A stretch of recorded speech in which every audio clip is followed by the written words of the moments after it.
ध्रुव वंश के राजा अंग का इस पूरी धरती पर शासन था। वह तो बहुत ही धार्मिक इंसान थे, वेदों के ज्ञाता थे, लेकिन उनका जो पुत्र था वेन, वह बड़ा ही उदंड था, दुष्ट प्रवृत्ति का था और ना तो उसका धर्म से कोई लेना देना था और ना ही वह नैतिक और वैदिक संस्कारों पर जरा सा भी विश्वास करता था। और जब वह बड़ा हुआ तो वह और भी ज्यादा अत्याचारी हो गया। वेन को ऋषि मुनियों ने बहुत समझाया, लेकिन वेन के व्यवहार में जरा सा भी परिवर्तन नहीं आया, बल्कि वह और भी बिगड़ता गया और ज्यादा उदंड हो गया। अंत में ऋषियों ने विवश होकर के फैसला ले ही लिया कि वेन का जीवित रहना इस धरती के लिए अत्यंत घातक होगा। इसलिए उन्होंने अपने तपोबल से वेन को मार डाला। अब वेन की मृत्यु के बाद धरती पर अनाचार अत्याचार तो समाप्त हो गया, किंतु अब धरती का कोई शासक नहीं रहा और वेन निसंतान था। अब यह दुविधा हो गई कि धरती पर शासन कौन करेगा। तब ऋषियों ने वेन के शव को मत कर संतान उत्पन्न करने का निर्णय लिया। कहते हैं कि ऋषियों ने वेन की दाहिनी जंघा को मथा तो एक बदसूरत प्राणी प्रकट हुआ, जिसे निषाद वंश की उत्पत्ति हुई। फिर उसके बाद ऋषियों ने दाहिनी भुजा को मथा तो एक तेजस्वी बालक प्रकट हुआ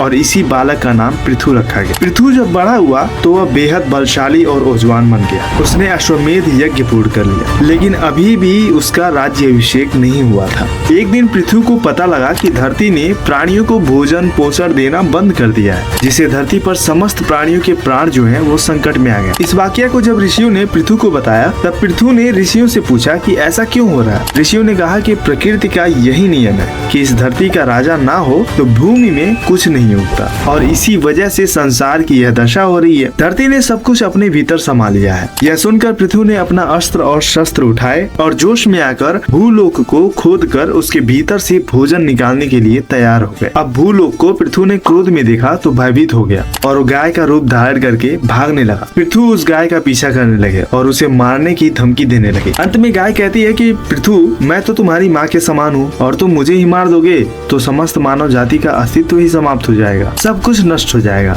और सबकी रक्षा करना तो तुम्हारा परम कर्तव्य है। तब इस पर पृथु कहते हैं कि आपका कर्तव्य तो संसार का पोषण करना है और जब आपकी ही तरह सभी अपना कर्तव्य त्याग देंगे तो इस संपूर्ण ब्रह्मांड का क्या होगा। इसलिए यदि आप इस संसार की रक्षा नहीं करेंगी, पोषण नहीं करेंगी, तो मैं भी आपकी रक्षा नहीं करूंगा। तब गाय बोलती है कि प्रकृति का यही नियम है कि राजा ना हो तो मैं भी भोजन नहीं दे सकती और वेन की मृत्यु के बाद इस धरती पर कोई राजा नहीं बना तो मैंने भी भोजन देना छोड़ दिया। यदि आप राजा बन जाए तो फिर मैं इस संसार का पालन पोषण करने के लिए तैयार हूँ। यह सुनकर पृथु बहुत सोच में पड़ गए।